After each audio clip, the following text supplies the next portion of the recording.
நமக்கு விரோதமாய் பேசினவர்கள் தாழ்த்தப்படும் போது, நமக்கு விரோதமாய் எழும்பினவர்கள் தாழ்த்தப்படும் போது, அந்த சந்தர்ப்பத்தை பயன்படுத்தி அவர்களை குற்றப்படுத்தவோ, அதை குத்தி காட்டவோ, இது நீங்க எனக்கு செஞ்சதுக்கு விரோதமா கர்த்தர் உங்களை இப்படி எல்லாம் செஞ்சாரு, நீங்க நாசமா இருவீங்க, எனக்கு விரோதமா பேசுறதுக்காக தான் இப்படி நடந்ததுன்னு சொல்றதுக்கோ கர்த்தர் உங்களை உயர்த்தல. கர்த்தர் உங்களை எதிர்த்து உயர்த்தினாரு. நீ உயர்த்தப்பட்டிருக்கும் போது நான் அநேகரை என்னிடமா இழுத்துக்கொள்வேன்.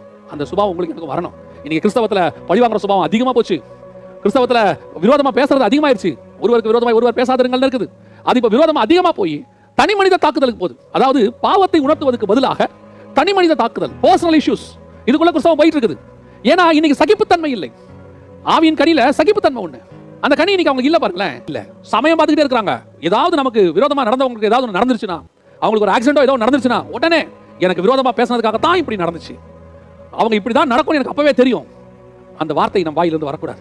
அந்த மாதிரி சூழ்நிலையில அவர்களுக்காக ஜெபம் பண்ணுங்க. அவங்க பேசி இருக்கட்டும், என்ன வேணா பேசி இருக்கட்டும், உங்களை கேவலமா பேசி இருக்கட்டும், உங்களுக்கு விரோதமா எழும்பி இருக்கட்டும். தனக்கு விரோதமா எழும்பின அத்தனை பேரையும் மன்னித்த இயேசு தான் சொன்னாரு, நாங்கள் எங்கள் கடனாளிகளுக்கு